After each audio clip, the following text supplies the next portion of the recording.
The house was quiet now, but it was a fragile quiet. The kind that comes after a storm has passed, but left destruction in its wake. I could still hear the echoes of slammed doors, the lingering tension in the hallways, the subtle weight of unspoken words. I walked through the rooms, observing the small signs of the emotional fallout. My niece sat on the couch, curled into a ball, her favorite blanket draped around her shoulders. She hadn't spoken much since the last confrontation, but her eyes were wide, filled with a mixture of fear and resilience. I sat beside her gently. "Hey," I whispered, "it's okay. I'm here. We're going to get through this." Her small hand slid into mine, a silent acknowledgement of trust. She was exhausted, but there was still a spark of life in her gaze. A glimmer of hope that maybe, just maybe, things could return to some semblance of normal. In the following days, my wife and I took deliberate steps to help my niece regain her confidence and sense of safety. We scheduled therapy sessions, but more importantly, we were there to listen, to validate her feelings, and to give her a safe space to express herself without judgment. I also tried again with my nephew. I approached him in the backyard one afternoon, the late summer sun casting long shadows across the lawn. "I know you're frustrated," I began cautiously, "and I understand why. But it's not just about the car. It's about trust, responsibility, and understanding. I want you to know that we're not against you." He looked at me, eyes narrowed, still simmering with anger but softened slightly.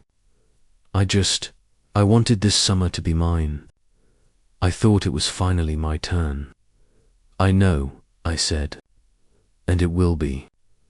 But sometimes life teaches us lessons in patience before we get what we want. That's not unfair, that's preparing you for what's ahead. And I promise, your turn will come." By the end of the month, small changes began to emerge. My niece smiled more often, hesitant at first, then more confidently. My nephew began to engage in conversations again, still guarded, but gradually opening up. I spent long evenings on the porch, reflecting on the tumultuous summer. How strange it was that a decision about a Kara seemingly small, material thing could create such a storm of emotions. I thought about fairness, patience, and the invisible threads that bind families together, threads that sometimes fray but never truly break. I realized that love is not always comfortable. It is messy, frustrating, and complicated, but it is persistent, enduring, and ultimately the force that allows families to survive storms like the one we had just weathered. As summer drew to a close, we gathered as a family one evening on the porch. The sun was setting, painting the sky in hues of orange and pink. My niece and nephew sat nearby, cautiously observing each other. I could see the lingering tension, but also the beginnings of understanding. I spoke softly, almost to myself, but loud enough for them to hear. "We've had a difficult summer, but we've learned something important. Family isn't perfect. Life isn't perfect. But when we stick together, when we communicate, when we love despite the frustration and disappointment, we survive and we grow." My nephew nodded slightly, a small, almost imperceptible acknowledgement of the truth in my words.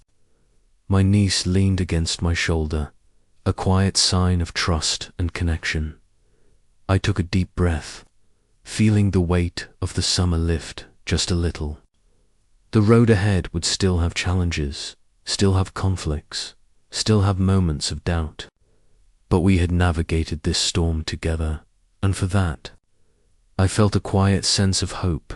Summer would end, but the lessons it brought, the lessons of patience, responsibility, empathy, and love would remain with us. shaping who we were and who we would become as a family. The summer sun had reached its zenith, beating down on the house in a relentless, almost unforgiving way. Inside, the air was thick with tension. Every room felt charged, like static electricity before a storm. I could feel it in my chest, a tightness that refused to release itself, no matter how many times. I took a deep breath. My nephew had become increasingly withdrawn and unpredictable. He would roam the house silently, sometimes muttering under his breath, sometimes snapping at anyone who approached. His mother tried reasoning, but her words seemed to bounce off an invisible barrier of resentment. One afternoon, the breaking point arrived. I found my niece sitting alone in the living room, her small hands folded neatly in her lap, eyes fixed on the floor. "Uncle," she whispered, "he's mad at me again. I didn't do anything wrong." I knelt beside her, trying to steady my own emotions so I could be the anchor she needed. "I know, sweetheart," I said gently. "You haven't done anything wrong. He's just struggling with his feelings right now. And that's okay.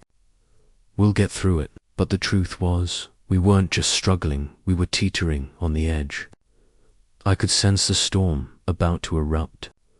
My nephew came into the room, his face flushed with frustration.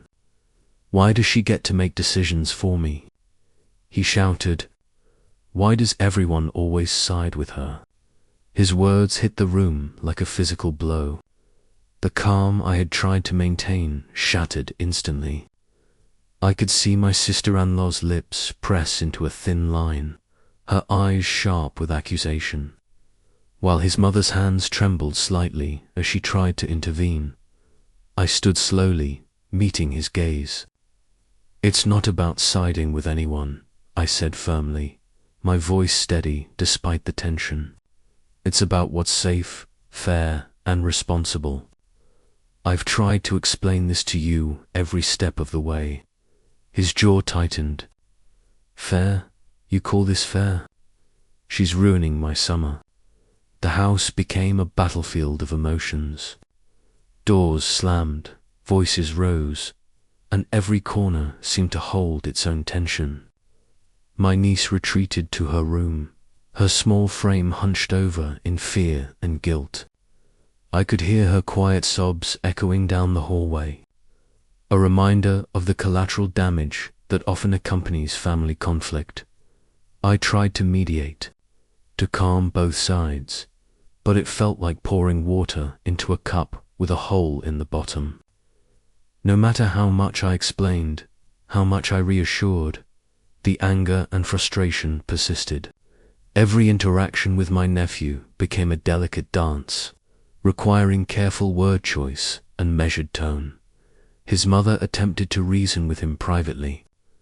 "Sweetheart, I know it feels unfair," she said gently, her voice trembling with emotion. "But your uncle is trying to help everyone. You'll see, in time, this will make sense." He shook his head violently. "It doesn't make sense. I've waited years for this, and now it's gone. Why do you all always choose her?"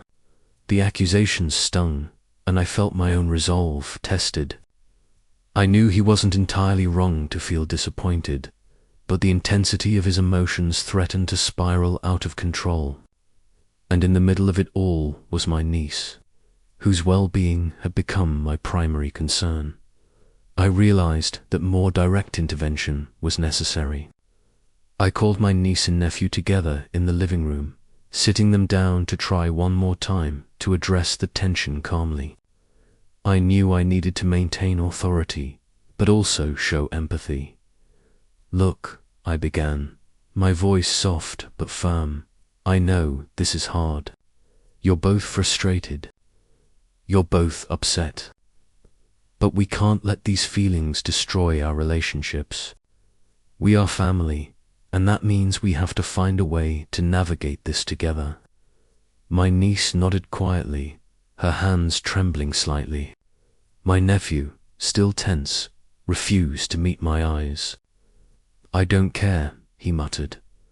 "Then you do care," I said gently. "You care because you're hurt. That's natural, and we all care about you, your mother, your sister, and me. We're not trying to make you feel bad. We're trying to help you understand responsibility and fairness." There were moments of silence, the kind that stretches and stretches, waiting for some crack in the armor. And slowly, ever so slightly, my nephew's shoulders relaxed. Not entirely, not yet, but enough that I felt a small spark of hope that night. As the house settled into an uneasy quiet, I sat alone on the porch, reflecting on the events of the day. The sun had dipped below the horizon, leaving a warm orange glow on the horizon, and the cicadas sang their evening song. I thought about fairness, about responsibility, and about love, the complicated, messy kind that families navigate every day. I realized that sometimes being fair doesn't feel fair. Sometimes the right decision is painful.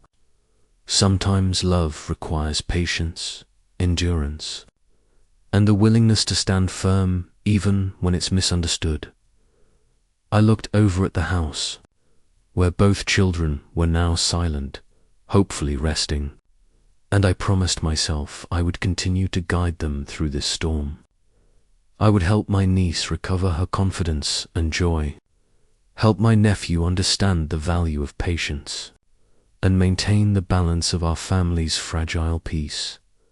The summer was far from over, and I knew more storms would come. But I also knew that if we faced them together with honesty, empathy, and steadfast love, we could survive. We would emerge stronger, even if the journey was messy, painful, and full of uncertainty. Summer had barely begun when I realized that the tension was no longer subtle. It had become the fabric of our daily lives. Every glance across the room, every word spoken at the dinner table, carried an undercurrent of resentment and frustration. My nephew's anger was a constant presence, like a storm cloud hanging over the house. I tried reasoning with him again that morning. "Look," I said, as we sat on the front porch watching the sunlight shimmer across the lawn. "This isn't about taking fun away. It's about responsibility. You've known this for years." He shook his head violently, eyes flashing with indignation. "Responsibility? This is bullshit. I've been waiting forever. She got her car, why not me? It's not fair." His mother stepped in, placing a tentative hand on his shoulder. "Sweetheart, I know it feels unfair, but your uncle is right. We had an agreement." "Agreement? I don't care about agreements," he shouted, pulling away. "This is my summer, and you're ruining it." I could feel the words hitting me like stones. There's something about being blamed for a child's disappointment that cuts deeper than you expect. I sat there silently for a moment, letting him vent, watching as his fists clenched and unclenched, his chest rising and falling with each frustrated breath. Meanwhile, my niece had retreated to the safety of her room, silently observing from afar. She had always been the peacemaker, but even she could not mediate this particular storm. I could see the worry etched into her small face whenever her brother's voice carried down the hallway, the tension making her flinch. As the days went on, the emotional fallout of that decision became more apparent. My nephew's anger began to affect his interactions with everyone in the house. Simple conversations turned into arguments. Casual requests for help became tests of patience. Every time he glanced at his sister, there was a flash of resentment in his eyes, a silent accusation that she had received what he had been denied. My niece, caught in the middle, grew quieter. Her usually lively personality dimmed, replaced by hesitation and caution. She tiptoed through conversations, careful not to say anything that might spark further anger. I noticed her slipping into the background at family gatherings, a quiet observer rather than a participant. One afternoon, the situation came to a head.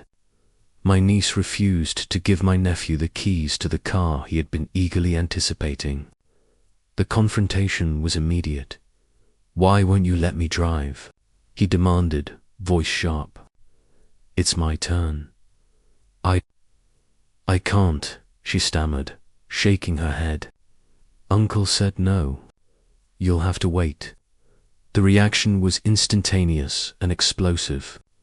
Doors slammed, voices rose, and the house felt like it was teetering on the edge of chaos. My sister-in-law glared at me across the room, eyes filled with accusation, while my nephew's mother looked helpless, unsure of how to calm the situation without making it worse. I realized that intervention was necessary, not just to enforce rules, but to protect my niece from the psychological strain of being in the middle of this conflict. I pulled her aside that evening, sitting on the porch while the sun dipped low, casting long shadows across the lawn. "I know this is hard," I said softly, placing a reassuring hand on her shoulder. "I know it doesn't feel fair, but you're not alone. We'll get through this together." Her eyes welled with tears, and she whispered, I just want him to be happy." "And he will be," I replied gently. "But sometimes happiness doesn't come the way we want it. It comes after patience, understanding, and learning. This isn't forever. We'll find a way." I spent hours that night reflecting on my role. How do you mediate anger and disappointment? How do you balance fairness, responsibility, and love? The answers weren't simple. Every choice had consequences, some visible, some hidden. And the hardest part was seeing my niece struggle silently, caught between loyalty to her brother and obedience to the adults around her. The weeks dragged on, and the storm showed no signs of abating. My nephew remained distant, his anger simmering beneath the surface. My niece grew more withdrawn, afraid of triggering a confrontation. And I, caught in the middle, had to navigate a maze of emotions, expectations, and unspoken grievances. Family dinners became a delicate dance. Words were chosen carefully, each phrase weighed for its potential impact. I found myself constantly negotiating, explaining, and sometimes simply watching silently, hoping that the storm would pass before it caused irreparable damage. And yet, despite the chaos, moments of clarity emerged. Small acts of kindness, a shared laugh, a gentle smile, a private conversation reminded me why family is worth the struggle. I knew that this summer, though tumultuous, was a crucible, shaping our relationships, testing our patience, and ultimately teaching lessons about empathy, love, and resilience. I remember that summer morning like it was yesterday. The sunlight poured through the living room windows, casting long, warm beams across the hardwood floor, and for a moment it felt like the kind of peaceful morning you only see in movies. Birds were chirping outside, the smell of freshly cut grass lingered in the air, and the world seemed calm. But I knew, deep down, that calmness was about to be shattered. I sat at the edge of the sofa, coffee cup in hand, staring at the little slip of paper on the table. My nephew's name was scribbled neatly at the top. The words were simple. "You will not be receiving a car this summer." 3 short lines that carried more weight than any of us imagined. I had explained this to him months ago, but somehow, reality hits differently when the moment comes. When the excitement of summer freedom collides with the hard truth of responsibility and limitations. My nephew 16 years old, had been anticipating this summer for years. He had watched his older sister drive around the neighborhood, carefree music blasting from the car speakers, the wind tossing her hair, laughing with her friends. And now it was his turn, or so he thought. The disappointment in his eyes when I reiterated the decision was like a punch to the stomach. "This isn't fair," he said, his voice tight, almost cracking. "She got hers. Why not me?" I took a deep breath. I had rehearsed this conversation countless times, preparing for every possible outburst, every accusation. "Because we agreed," I said, trying to keep my tone calm. "This was part of the deal when you started high school. It's not just about age or grades. It's about responsibility, trust, and timing. You knew this. You've known it for years." His jaw tightened. He looked away, fists clenched at his sides. His mother sat nearby, her face a mix of sympathy and frustration. She gave me a look that clearly said, "You've ruined everything." And then there was my niece, the little girl who always tried to mediate, the one with an endless supply of patience. She looked at her brother with wide eyes, silently pleading for him to understand, to accept, but he refused. The tension was palpable, hanging in the air like a thick fog, that neither words nor reasoning could dissipate. This was the beginning of a summer none of us would forget her. Summer defined not by laughter and freedom, but by anger, disappointment, and the complicated web of family loyalty and expectations. And I, as the uncle, the mediator, the one who had to keep everything from unraveling completely, found myself in the middle of a storm I had not anticipated. I could see it all forming like a slow-burning fuse. Every glance, every unspoken word, every sigh was a small spark. And soon enough, the fuse would ignite, turning this seemingly ordinary summer day into a series of conflicts that would test every relationship in our little family. As I took another sip of coffee, I wondered, how do you prepare for the emotions of a 16-year-old who feels wronged? How do you balance fairness with love? And most importantly, how do you protect the innocence and well-being of a little girl caught in the crossfire of family disagreements? That was the question that haunted me as the sun climbed higher, as the birds continued their songs. And as the reality of this summer began to sink in, the first week of summer felt deceptively calm, but the tension was always there, lurking beneath the surface. Every time I heard the distant rumble of a car engine, I felt a pang of anxiety. It wasn't just any car, it was her car. My niece, proudly behind the wheel, with the wind in her hair, a stereo blasting, and the freedom of youth practically radiating from her every movement. My nephew, in contrast, was left watching from the porch, arms crossed, scowling, muttering under his breath. I tried to reach him. "Come on, buddy, let's take a walk. Get some fresh air." "No," he snapped, not even looking at me. "I don't want to walk. I don't want anything." It was one of those moments that felt like a chasm had opened between us. I could see the hurt, the frustration, and a sense of betrayal in his eyes. I reminded myself that he was 16, and 16-year-olds often see fairness in extremes. It's all black and white, there is no grey. His mother stepped in, trying to soften things. "I know you're upset," she said, her tone careful, measured. "But maybe you can understand why this decision was made." He shot her a look that could freeze fire. "Understand? I've been waiting for this for years." She got hers. "Why not me? It's not fair." And that's when it started, the slow unraveling. My niece, sensing the brewing storm, tried to mediate. "He's just angry. she said, her voice barely above a whisper. Maybe we can find another way. But the words fell flat. My nephew wasn't listening, and his anger only intensified. That week, the living room became a battlefield of glances, sighs, and suppressed words.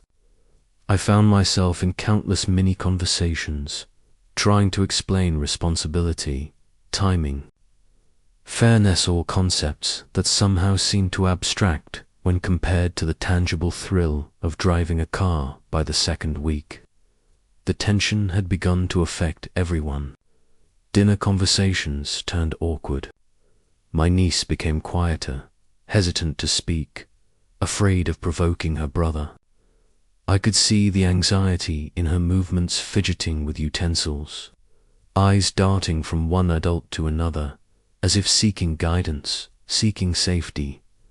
Then came the incident with the car keys.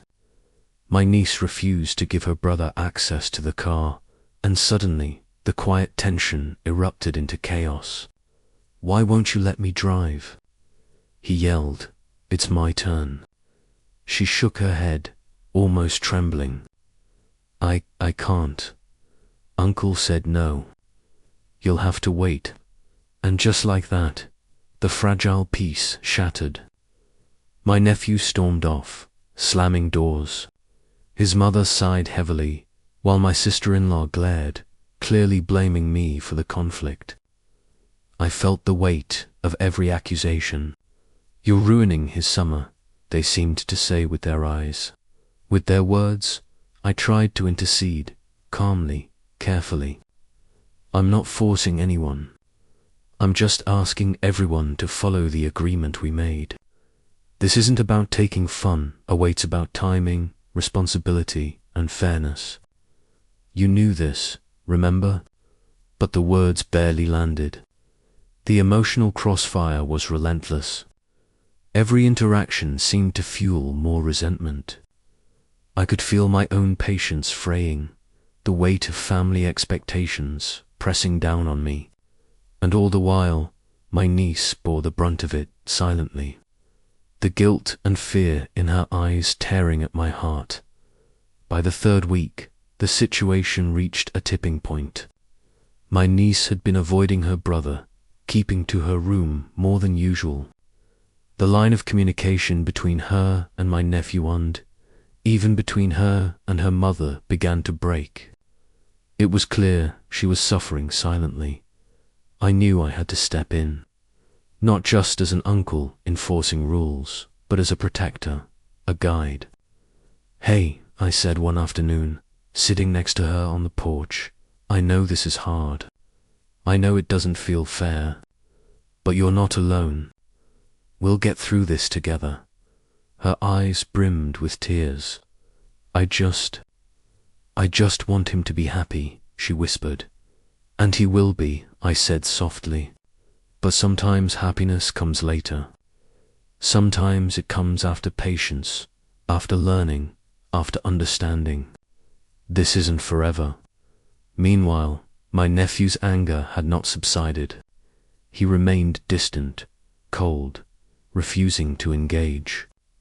And yet, despite the chaos, I reminded myself of one crucial thing.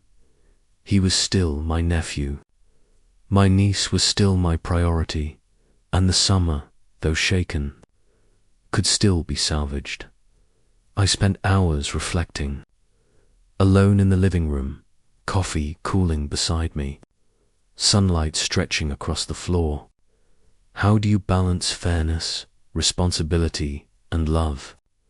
How do you mediate emotions that feel bigger than life? And most importantly, how do you protect the innocent in the middle of all this? My niece, caught between loyalty and fear, trying to navigate her brother's fury and the adult's expectations. That was the summer that tested every boundary, every relationship, and every ounce of patience I had. And as I watched the sun dip below the horizon, I knew that while the storm wasn't over, we had taken the first steps toward surviving it together. The morning air was crisp, carrying the faint scent of blooming flowers and freshly cut grass. The sun rose gently, bathing the house in a soft golden light that seemed to promise a new beginning. I walked through the hallway, quietly observing. My niece was in the kitchen, helping her mother set the table for breakfast, her movements confident and steady. My nephew, unusually calm, was reading a book in the living room, occasionally glancing up with a tentative smile. The house felt alive again, but this time with warmth instead of tension. I paused, taking a deep breath. This summer had been a storm, yes, but now, for the first time in weeks, there was a genuine sense of peace. A fragile, beautiful peace that we had all fought for and earned. After breakfast, I gathered everyone in the living room. I know these past weeks haven't been easy, I began, my voice calm but sincere. There's been anger, frustration, and hurt. But we're still family. And family means facing challenges together, forgiving, and growing stronger. My nephew looked down at his hands, hesitant, but eventually met my gaze. I'm sorry, he said quietly. I shouldn't have let my anger hurt everyone. I didn't mean to make things so hard. My niece's eyes filled with tears, and she spoke softly. I'm sorry too. I just didn't know how to help you. I didn't want to make you angry, Uncle. I placed a hand on each of their shoulders. It's okay. We all made mistakes. What matters is that we're learning, we're forgiving, and we're moving forward together. Even my sister-in-law and their mother shared a look, relief softening the lines of tension on their faces. For the first time, it felt like all of us were truly on the same side again. Later that evening, I stepped out onto the porch, the sky painted in shades of pink, lavender, and gold. I sat quietly, reflecting on the summer and everything it had taught me. I thought about fairness, not the kind measured by equality or immediate satisfaction, but the kind that requires patience, understanding, and sometimes restraint. I thought about love, not just the easy, joyful moments, but the enduring, tested kind that persists even in frustration and hardship. I realized that family isn't about perfection. It's about connection, trust, forgiveness, and the willingness to navigate life's storms together. This summer had been a crucible, testing all of those elements. And now, emerging from it, I felt a deep, unshakable gratitude as night fell. The house glowed with the soft light of lamps and the occasional flicker from the fireplace. My niece and nephew sat side by side, quietly talking and laughing, a sound that felt like music after weeks of silence and tension. I watched them for a long moment, letting the scene sink in. Here were two children, once divided by anger and disappointment, now reconnecting, learning to understand each other and rediscovering trust. I took my wife's hand, squeezing it gently. We did it, I whispered. We survived. And they'll carry these lessons with them forever. The wind rustled the leaves outside, carrying a soft melody that seemed to echo our journey. I closed my eyes, breathing in the night air, letting the peace wash over me. The summer's storms had ended, but the growth, love, and resilience would remain. And in that perfect, quiet moment, I understood that life, with all its challenges, struggles, and conflicts, is still breathtakingly beautiful. The family we have, the love we share, the lessons we learn, they are the true treasures, far beyond any material gift. Summer had ended, yes, but we had found something far more enduring, each other. The summer had ended, and with it came a rare quiet, the kind that feels almost unnatural after months of emotional turbulence. I sat alone on the porch one evening, a warm breeze rustling the trees, and I reflected on everything that had happened. I thought about my nephew, his anger, his disappointment, his struggle to understand responsibility. I thought about my niece, her resilience, her courage, and the way she had endured emotional strain without losing herself. I thought about my wife and me, trying to navigate the chaos, trying to be guides, protectors, and mediators all at once. Family is a messy, beautiful thing. Love is not simple. It is patient, yes, but also tested by frustration. It is kind, yet sometimes requires firmness. It is enduring, yet must constantly adapt to the challenges life throws at it. I realized that while the car had been a small catalyst, the true lessons of the summer were far greater. Lessons about fairness, patience, empathy, and the quiet, persistent power of love. Over the following weeks, small acts of connection began to rebuild what had been strained. I spent time with my niece, listening to her, validating her feelings, and ensuring she felt safe and supported. With my nephew, it was more delicate. Anger doesn't dissipate overnight, but slowly we began to have conversations, not lectures, not reprimands, but honest, heartfelt discussions about expectations, responsibility, and the importance of trust. "Uncle," he said one afternoon, I know you were trying to help. I'm still mad, but I think I understand a little better now." I smiled gently. "That's all I ask. You don't have to like it immediately.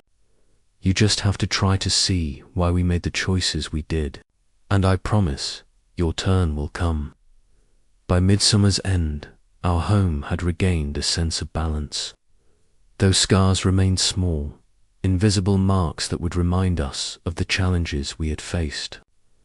My niece laughed more freely, her confidence returning, her voice clear again.